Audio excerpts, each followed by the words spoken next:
أعوذ بالله من الشيطان الرجيم. بسم الله الرحمن الرحيم. الحمد لله رب العالمين، والصلاة والسلام على أشرف الأنبياء والمرسلين، سيدنا وحبيبنا أبي القاسم المصطفى محمد وعلى آله الطيبين الطاهرين المعصومين. اللهم صل على محمد وآل محمد. قال تعالى في محكم كتابه: أعوذ بالله من الشيطان الرجيم. اقرأ باسم ربك الذي خلق الإنسان من علق. اقرأ وربك الأكرم الذي علم بالقلم علم الإنسان ما لم يعلم. صدق الله العلي العظيم. آمنا بالله لا حول ولا قوة إلا بالله العلي العظيم. اللهم صل على محمد وآل محمد. السلام عليكم ورحمة الله تعالى وبركاته. وعليكم السلام. Bado twaendelea na msururu wa mazungumzo yetu yanayohusu nafasi ya elimu katika maendeleo ya jamii. Tulijaribu kueleza katika wiki mbili zilizopita, na tuliisoma aya ya Qur'ani Mwenyezi Mungu Subhanahu wa Ta'ala alipoamrisha maswahaba kupitia Mtume sallallahu alayhi wa alihi kwa kuwa wagawanyike makundi mawili, wasitoke wote kwenda kupigana vitani, hususan katika vile vita ambavyo Mtume sallallahu alayhi wa alihi alikuwa akibaki akituma maswahaba kwenda kupigana. Walitakiwa wasitoke wote, wengine wabaki, liyatafaqahu fi dini, wapate kusoma na kuijua dini kwa Mtume Muhammad sallallahu alaihi wa alihi. Na ndipo maulama wakatwambia, kwa kuwa nafasi ya kusoma dini ni sawa na nafasi ya wale wanaopambana kuutetea Uislamu, kwa sababu wote wawili wako katika mapambano. Na ndipo Sayyid Rashid Ridha akasema, kwa kuwa katika hali ambazo si za dharura, basi nafasi ya wale wenye kusoma dini au nafasi ya maulama ni kubwa zaidi ya wale wenye kushika silaha kwenda kuutetea Uislamu. Kwa hiyo hii ni nafasi kubwa ambayo Uislamu umeipatia elimu katika maisha yetu. Kwa maana ikiwa leo itakuwa tuko na wapiganaji wanaingia vitani, na huku hatuna wapambanaji wanaotumia kalamu zao, hatuna wasomi wanaozitumia mimbari zao, au hatuna wasomi wanaoweza kulea jamii zetu, basi Sheikh Makarim Shirazi anatuambia huu ni umma au ni jamii ambayo inaelekea kuporomoka. Kwa sababu kama vile wanavyoshika silaha kupambana wapiganaji, ni lazima tushike silaha ya elimu kupambana na ujinga. Na ndipo aya nilizotangulia kuzisoma, Mwenyezi Mungu Subhanahu wa Ta'ala asema iqra bismi rabbika alladhi khalaq, ambayo ndiyo inatakiwa iwe ni nembo kila tunapokwenda, tuishikilie kwa kuwa shiari yetu, nembo yetu, iqra bismi rabbika alladhi khalaq. Ni elimu ndiyo uwe ni msingi katika maisha yetu, na sio iwe ni elimu peke yake, ni elimu bismi rabbika alladhi khalaq, ile elimu yenye manufaa, elimu ambayo kweli ina malengo ya kusaidia umma na kusaidia jamii, ndiyo elimu inayokusudiwa. Kama anavyotwambia al-Imam al-Khomeini ridwanullahi ta'ala alayhi, kila unachokifanya, kila elimu unayoifundisha, mapambano yako yote unayoyafanya, bismi rabbika alladhi khalaq, iwe ni kwa ajili ya Mwenyezi Mungu Subhanahu wa Ta'ala. Na hii kwa ajili ya Mwenyezi Mungu ni lazima iwe ni elimu yenye manufaa kwa umma. Na ndipo hapa baadhi ya maulama wetu yale mambo ya kugawanya elimu ya dini na elimu ya sekula wanakataa. Wanasema elimu yoyote ambayo ina manufaa na jamii, hiyo ni elimu ya dini. Bismi rabbika alladhi khalaq. Kwa hiyo na ndipo aya yenyewe yasema iqra. Kitu gani kinachotakiwa mimi nikisome? Haikutajwa. Ni kila kitu chenye manufaa kinachoweza kusukuma mbele gurudumu la harakati za kijamii kinatakikana kisomwe. Na ndipo hata ukirudi katika aya inayosema wa'iddu lahum mastata'tum min quwwa, haikusema hizi nguvu ni nguvu aina gani. Kila nguvu zinazohitajika ambazo zitakuwa zina nafasi katika kuupeleka umma mbele, ni lazima nguvu kama hizi tuzitumie, tujiandae. Wa'iddu lahum, mujiandalie kisawasawa, mujipange kisawasawa, muwe ni watu munaokwenda kinidhamu, ili muweze kupambana na wale wanaowaandalia kwa ajili ya kuvunja. Kwa hiyo ilipokuja kusema iqra, haikusema ni kitu gani kinachostahiki kisomwe. Na ndipo baadhi ya maulama wanatuambia hizi ni shiari mbili. Allama al-insana ma lam ya'lam, isitoshe allama al-insana bilqalam. Hi iqra wa allama al-insana bilqalam, hizi ndio shiari mbili, elimu wal kitaba. Na ndipo Mwenyezi Mungu Subhanahu wa Ta'ala alipokuja kuwapa nun wal qalami wama yasturun, aliyapia kalamu.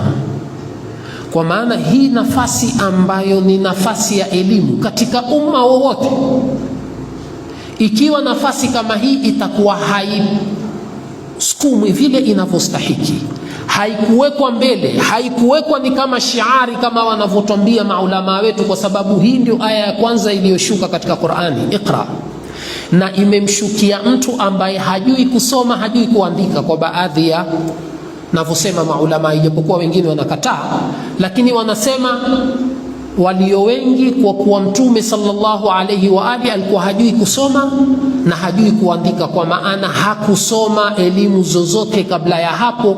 Lakini amri ya kwanza iliyokuja ilimtaka Mtume sallallahu alayhi wa alihi yeye na wale wanaomfuata iwe shiari ni iqra bismi rabbika alladhi khalaq,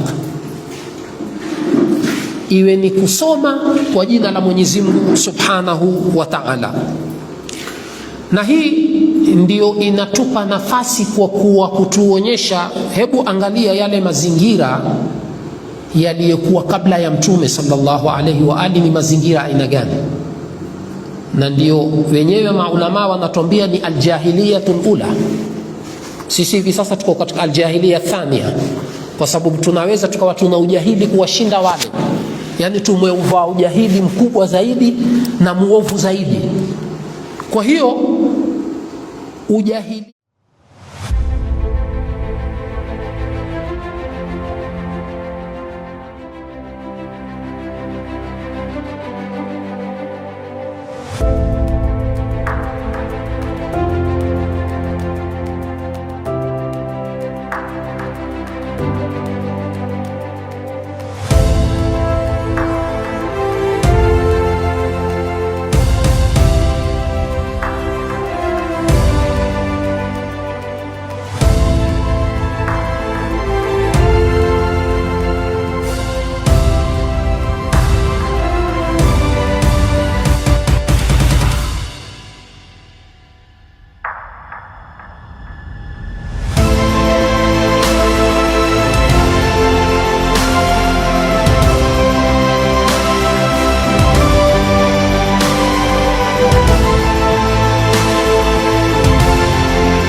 ule ulikuwa umebeba mambo mingi ndani yake, mambo ambayo hayaendani na misingi ya kielimu.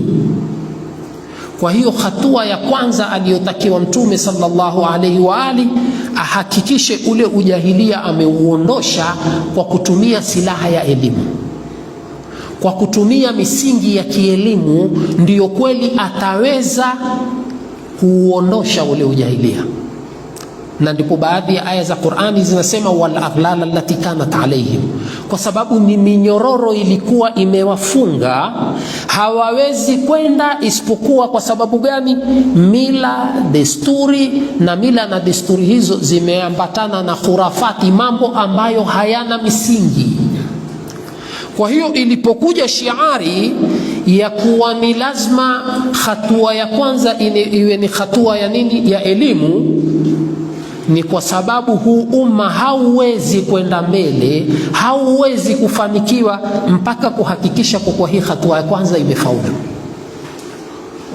Na ndipo masahaba wakikaa kwa Mtume sallallahu alayhi wa ali walikuwa na hamu ya kuhifadhi Qur'ani, na ndiyo baadhi ya waandishi kama kina Khalil Abdul Karim na wengineo wanatuambia kuna masahaba, kwa sababu kule walipotoka katika ujahilia walikuwa wanaamini yale yale mambo ya khurafati, mambo yasiyokuwa na misingi, mambo yasiyokuwa na dalili, mambo ya kuzilaza akili na kuzipoza kwa mambo yasiyokuwa na uhakika. Yale ndio yalikuwa yamezoeleka. Na ndipo kuna baadhi walipokuwa wakija kwa Mtume sallallahu alaihi wa ali, yale wanayotolewa na Mayahudi wakija kujaribu kuyanukuu na kuyazungumza, Khalil Abdul Karim asema Mtume sallallahu alaihi wa ali ilikuwa akibadilika sura mpaka wakitambua kwa Mtume sallallahu alaihi wa ali amekasirika. Kwa hiyo wakaona Mtume haya hayampendezi, hayamfurahishi na hayataki. Kwa hiyo wakalazimika zile khurafati kuziepuka polepole, kwa sababu ilikuwa ni vita. Huwezi kusimamisha elimu, huwezi kusimamisha misingi ya elimu ikiwa hutopambana na khurafati, mambo ambayo hayana msingi, kwa sababu ni mambo yalikuwa yamejaa. Na mpaka leo katika baadhi ya jamii za wasomi utapata baadhi ya mambo yako. Mfano, kuna baadhi ya ndege fulani ukiwaona waambiwa wana nuksi, sijui unaambiwa wako hivi, sijui kuoa katika ikiwa hali iko hivi, sijui wanandoa wawili mkiwamwagia mchele wanakuwa na kizazi kikubwa, sijui kizazi chenye kheri, chenye baraka. Hizi ni khurafati zilikuwepo sana wakati ule. Na Uislamu, hii shiari ambayo imekuja Iqra wa allama bilqalam, hii misingi miwili ni misingi ya elimu, ikawa ni lazima, mbali ya kuisimamisha elimu, ikawa ni lazima Mtume sallallahu alayhi wa ali asimame kupambana na khurafati kama hizi, ilikuwa ni misingi ya elimu iweze kufanikiwa. Na ndipo wote ukirudi kina Sheikh Makarim Shirazi na wengineo wasema, kwa sababu silaha ya elimu ina nafasi kubwa sana kama silaha ya wale wenye kuingia vitani kupambana na adui. Kwa sababu ikiwa silaha kama hii itakuwa haikutumika kisawasawa, basi misingi ya elimu haiwezi kuwa imara. Na ndipo ukirudi kuangalia baadhi ya ahadithi ambazo zimepokewa kutoka kwa maasumina alayhimussalam, vile wanavyopiga vita hizi khurafati, zile mila na desturi ambazo zimekuja hazina misingi yoyote ya kielimu, utazipata ni hadithi zina maneno mazito. Mfano, mpaka wale wenye mambo ya kupiga ramli, kwa sababu ilikuwa ni watu wa kulaza watu, wanapiga ramli, wana hisabu za nyota, anakuhisabia nyota, hata anakuonyesha maisha yako wewe ni maisha aina gani, utaishi sampuli gani. Ukifanyika hivi, ilikuwa kila tukio likitokea wao wanalifungamanisha na maisha yao bila ya dalili, bila ya misingi yoyote ya kielimu. Na ndipo ukirudi utazipata baadhi ya hadithi zilizopokewa kutoka kwa maimamu ni hadithi mzito mzito za kuzungumzia mambo kama haya na kuyakemea. Kwa sababu gani? Kwa sababu ni lazima misingi ambayo ni mizuri kama hii, misingi ya elimu, ipewe nafasi katika maisha yetu, na haiwezi kupata nafasi ikiwa tumezipa khurafati katika maisha yetu nafasi kubwa zaidi kuliko elimu. Ikiwa wewe ni msomi, unajua zuri baya, lakini kwa sababu umeishi kwenye mazingira fulani, utakuta yale mazingira yamekubeba, mwisho inakuwa sio msomi wewe kuweza kuwaathiri watu kwa elimu yako, inakuwa ni watu wanakuathiri na zile mila na desturi ambazo hazina misingi ya kielimu.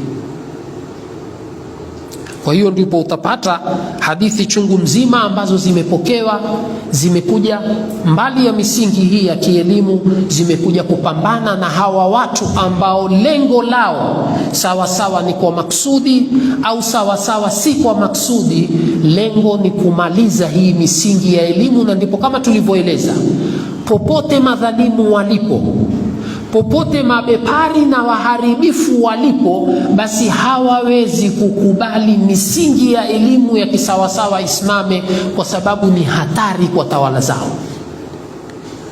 Na ndipo wakina Shahid Murtadha Mutahari wanapokuwa wakihimiza na kusisitiza kwa kuwa msingi asili wa elimu ni ule msingi ambao unalenga kumwachia mwanadamu huru, sio kumfanya mtumwa. Kwa sababu umesoma, uwe msomi, usiwe mjinga.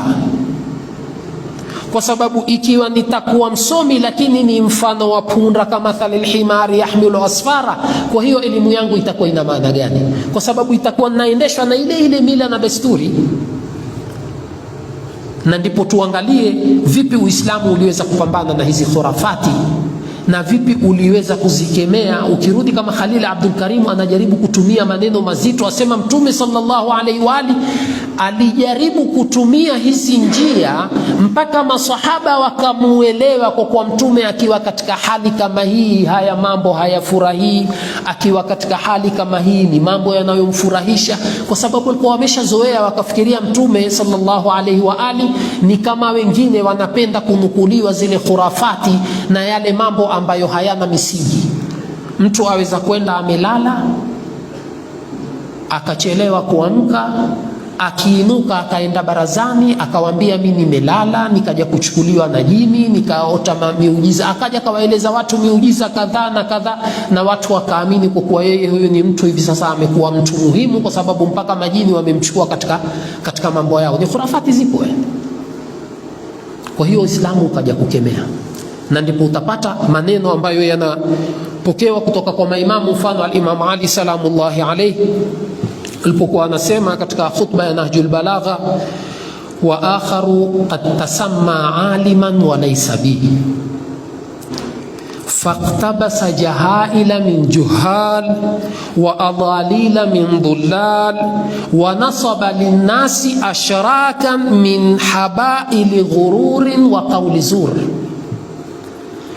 Sawasawa, wa akharu qad tasamma imma nafsahu, au ni watu wamemuita, kwa maana kuna watu ambao wao wamevaa vazi la kuwa wao ni wasomi katika umma, kama tulivyosema, bila ya kugawa, kwa sababu kuna wengine wamezigawa elimu za kisekula na elimu za dini. Lakini baadhi ya maulamaa wetu, maulamaa wakubwa wamekataa, wasema elimu ni elimu, na amri ilipokuja kutoka kwa Mwenyezi Mungu kama tulivyosema, Iqra, haikusema nini usome, ni sekula, ni dini. Hapana, ni kila elimu yenye misingi ya manufaa katika umma, hiyo ni elimu ambayo inastahiki isomwe, ni elimu ambayo ni lazima tuipiganie kuisimamisha elimu kama hiyo, bila ya kutenganisha ni elimu aina gani.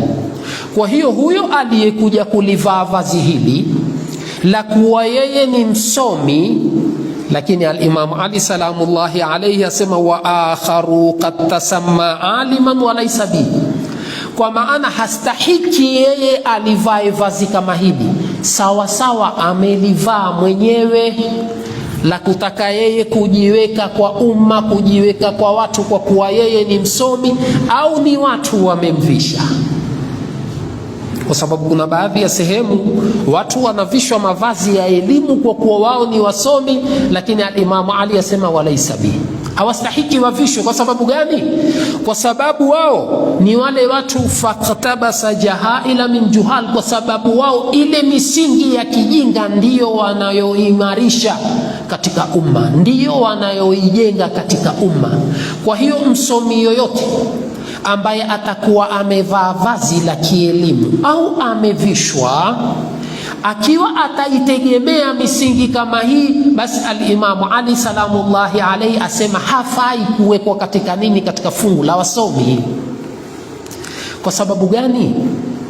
Wanasaba linnasi ashrakan min habaili ghururin wa qawli zur qad hamala alkitaba ala araihi.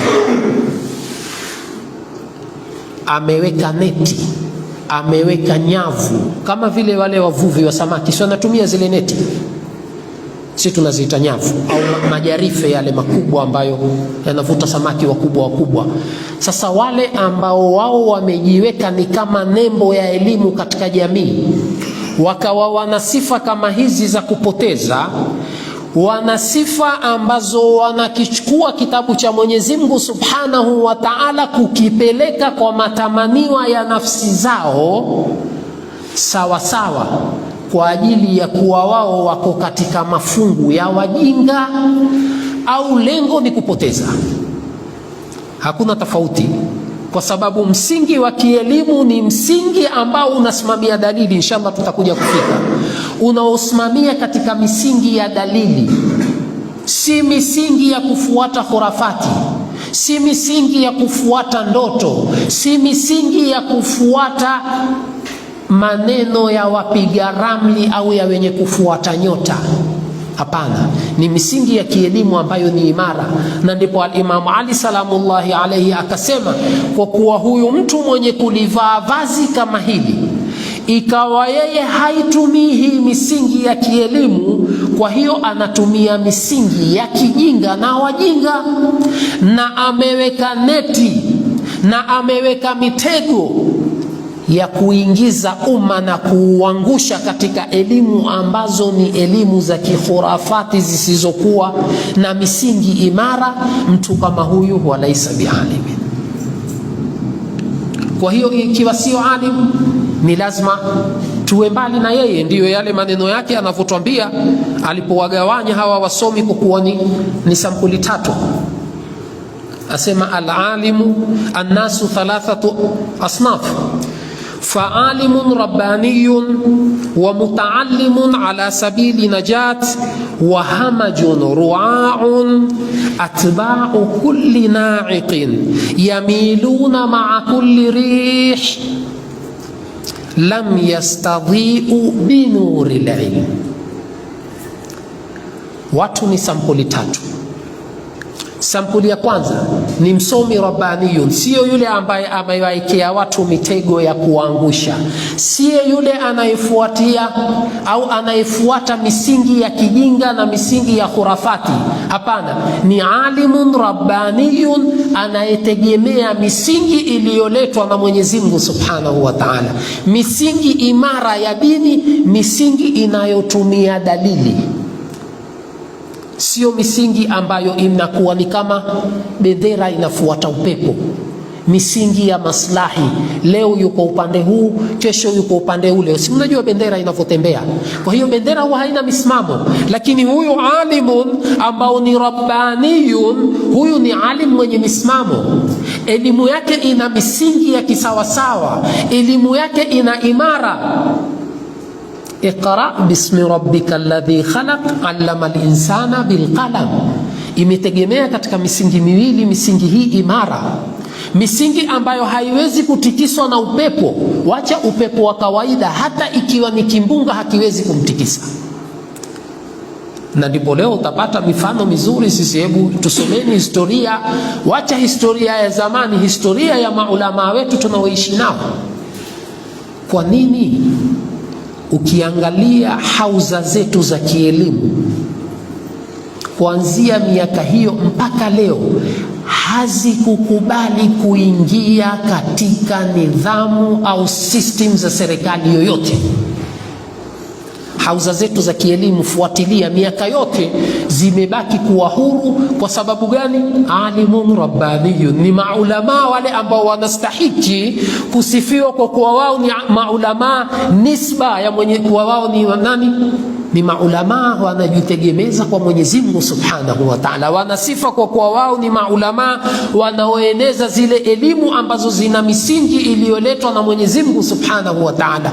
Kwa hiyo kuanzia hauza zetu zianze miaka yote, hakuna hata wakati mmoja hauza zimeingia katika misingi ya kiserikali. Hata leo ndani ya Jamhuri ya Kiislamu ya Irani hauza ni mustaqila, haziko chini ya nidhamu ya Jamhuri ya Kiislamu ya Iran.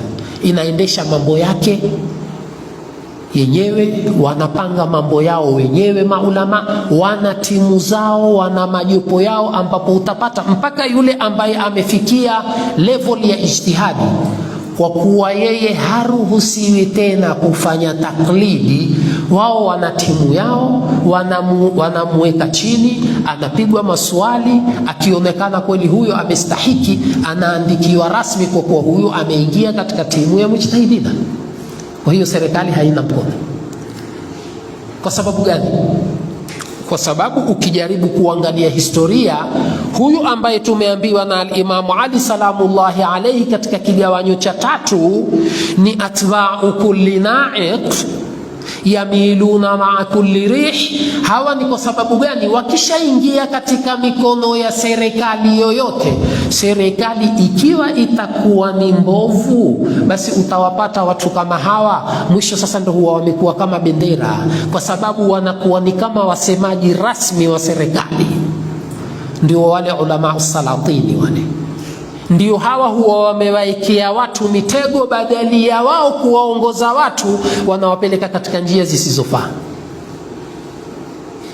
Na hawa ni ulama hatari sana, maulama ambao wanatumia Qur'ani kama anavyosema al-Imam Ali salamullahi alayhi, lakini Qur'ani si kwa lengo la kuongoza watu, ni kwa lengo la kuwatia watu kwenye mitego yao. Watakusomea aya za Qur'ani, wazitolee na dalili, wathibitishe kwa kuwa mpaka Trump ni walii wa waumini. Nafikiri tuliona Trump alipokuja katika Middle East, watu wakiwa msifu kwa kuwa ni rajul salam, ni mtu wa amani, ni mtu astahiki afuatwe. Kwa sababu gani? Wanatumia hii misingi ya dini. Kwa hiyo wao watakuwa wametoka katika hiyo unwani aliyoisema al-Imam Ali salamullahi alayhi, fa'alimun rabbaniyun. Kwa hiyo ile misingi ambayo ni imara, misingi ya kielimu, hatuwezi kuisimamisha kisawasawa, hatuwezi kuipa nafasi kisawasawa katika umma wetu. Ni lazima tuhakikishe tumepambana na hizi khurafati na tumepambana na hawa maulama ambao wao lengo ni kutaka kuharibu misingi hii, kwa sababu leo zinatumiwa sana. Hapa unapokuta maimamu wanakuja kutumia lugha kama hii, sio kwa kuwa wameanza leo. Wale watu waliokwenda kuupiga vita Uislamu hawakwenda kwa vazi la kuwa wao si Waislamu. Kwani kina al-Imamu Ali salamullahi alayhi waliuliwa na nani? Ni watu waliotoka nje. Wanafiki waliokuwa wakimpiga vita Mtume sallallahu alayhi wa alihi ni watu waliokuwa nje. Al-Imamu al-Husaini salamullahi alayhi aliuliwa na nani? Al-Imamu al-Hasan. Hebu angalia ni kwa sababu gani? Ni kwa sababu hawa watu hii misingi ya kielimu kwao wao ndiyo kizingiti cha wao kufikia malengo yao. Lakini wakikukuta wewe ni katika kigawanyo cha 3, ni yule kila sauti inayokuja unafuata, ni bendera unaifuata upepo, huwatii dhiki, wewe itakuwa ni msaidizi kwao, kwa sababu wajua wazi wakikunyeshea mikono uko tayari kuwatumia. Si leo ndio tunavyofanya? Si tunatumia mimbari zetu za dini kufanya nini? Kwa sababu tunafuata upepo. Upepo sawa sawa ni kufuata pesa, ni hofu na kicho, lakini ni kwa sababu gani? Ni kwa sababu hatujaingia katika ile misingi ya kisawasawa ya elimu. Kwa hiyo ni lazima tutakuwa hatuna mishiko, hatuna misingi imara, kila anayekuja anatupeleka vile anavyotaka yeye. Na ndipo al-Imam Ali salamullahi alayhi akasema, wa'lam annahu la khaira fi ilmin la yanfa wala yuntafa'u bi'ilmin la yahiqqu ta'allumuhu, hakuna elimu yenye kheri yoyote ikiwa ni elimu haina manufaa. Kwa hiyo ndipo pale ukiangalia maulama wetu wasema aya ya kwanza iqra bismi rabbikal ladhi khalaq, yataka iwe ni nembo katika maisha yetu, ni iqra bismi rabbik, sio iqra bi asma'il akharina. Maslaha, upepo, vitisho, hiyo itakuwa haina maslaha, la nafaa fihi. Kwa hiyo elimu ambayo itakuwa haina manufaa kwa umma, elimu ambayo lengo ni kupoteza, elimu ambayo lengo ni kuwarudisha watu katika utumwa, la khaira fihi. Al-Imam Ali salamullahi alayhi wasallam, kwa sababu elimu lazima itufanye sisi tuwe huru. Elimu itupeleke katika misingi ambayo ni yenye kumridhisha Mwenyezi Mungu Subhanahu wa Ta'ala. Lakini ikiwa elimu ni ya kuwatumikia maadui, ni ya kuiweka imara misingi ya maadui, la khaira fihi. Na anaendelea asema wala yuntafa'u bi'ilmin la yahiqqu ta'allumuhu, ikiwa elimu haistahiki sisi tujifundishe elimu hiyo, basi hatuwezi tukapata manufaa ndani yake, kwa sababu ni zile elimu ambazo zitakuwa zimepigwa vita na Uislamu. Uislamu unataka iqra bismi rabbikal ladhi khalaq. Kila elimu unayoisoma iwe ni kwa ajili yake Mwenyezi Mungu Subhanahu wa Ta'ala, na elimu yoyote haiwezi kutumika kwa ajili ya Mwenyezi Mungu ikiwa haina manufaa. Madamu ni kwa jina la Mwenyezi Mungu Subhanahu wa Ta'ala, lazima iwe na manufaa. Na ndipo pale maulama wetu wanapotwambia haifai kisheria, baadhi wameweka kibano kwa yule ambaye hana misingi mizuri ya kielimu kusoma vitabu vya upotofu, kwa sababu ni ilmun la yuntafa'u bihi. Wengine hawakuweka hiki kibano, wasema hairuhusiwi kusoma kutubu dhalala, kwa sababu wingi waliosoma vitabu hivi wamekwenda. Wale ambao hawana misingi mizuri, kuna watu tunawajua na hivi sasa wameshika nembo, wameshika bendera ya kupoteza wengine, kwa sababu walisoma, wengine walisikiza ni baadhi ya lectures au mihadhara, lakini ikawapoteza kwa sababu la yuntafa'u bihi. Hii ni ile elimu ya shetani. Si shetani ana elimu? Katika Nahjul Balagha al-Imam Ali salamullahi alayhi atuambia shetani alimwabudu Mwenyezi Mungu Subhanahu wa Ta'ala miaka 6000, lakini lengo lake ilikuwa ni lipi? Ibada yake ni ibada ya kisawasawa au ni ibada ilikuwa ina mambo mengine ndani yake? Na ndipo ile elimu aliyokuwa nayo, ile ibada alikuwa akiifanya, alisimama kumsimamia mbele ya Mwenyezi Mungu Subhanahu wa Ta'ala kwa kuwa hapana, mimi ndo ninaistahili. Ni kwa sababu gani? Ni kwa sababu ni elimu iliyokosa misingi ya kisawasawa, la yuntafa'u bihi. Na ikiwa la yuntafa'u bihi, natija yake inakuwa ni nini? Ikiwa haina manufaa ndani yake, haitunufaishi, haina kheri ndani yake, natija yake nini? Natija yake itatupoteza. Sasa leo unaposikia wale maulama wameinuka wakisoma aya za Qur'ani, atii'u Allaha wa atii'u rasula wa ulil amri minkum, wakiwaweka kina Trump, wakiwaweka kina Muhammad bin Salman, wakiwaweka kina Sheikh Zaid na wengineo wasiostahiki, wacha kuchukua kwa kuwa wao ni ulil amri, hata viti vidogo ambavyo vitakuwa ni vya mitaa havifai wao wachukue. Kisha leo uje wewe usimame katika mimbar, hawa watu uwatolee na dalili ya Qur'ani. Ndiyo wale al-Imam Ali salamullahi alayhi anasema kwa kuwa hawa wameweka mitego kutumia aya za Qur'ani kupoteza. Kwa hiyo sio kupoteza tu, lengo ni kumaliza umma wao wafikie malengo yao. Kwa Kwa sababu gani? Kwa sababu elimu yenye misingi imara, elimu inayotakiwa na Mwenyezi Mungu Subhanahu wa Ta'ala, na inshallah tutakuja kufikia mbeleni, ni ile elimu yenye misingi imara, elimu ambayo kama anavyosema al-Imam Ali salamullahi alayhi, fa'alimun rabbaniyun, ambaye yeye anaongoza watu katika njia ya Mwenyezi Mungu Subhanahu wa Ta'ala, anapeleka watu katika njia ya Mwenyezi Mungu Subhanahu wa Ta'ala. Lakini mbali na huyo itakuwa sio alimun rabbaniyun, itakuwa ni yule mwenye kupoteza sawa sawa, ni kwa maksudi au si kwa maksudi. Wa akharu qad tasamma aliman wa laysa bi, kwa sababu hastahiki awe ndani, hastahiki awe msomi, hastahiki sawa sawa, yeye hastahiki ajiite msomi, na sisi haistahiki pia tumpe nafasi ya kuwa yeye ni msomi katika jamii yetu. Kwa sababu gani? Kwa sababu elimu alionayo la yuntafa'u bihi. Wassalamu alaykum wa rahmatullahi ta'ala wa barakatuh. Wa alaykum salaam wa rahmatullahi ta'ala.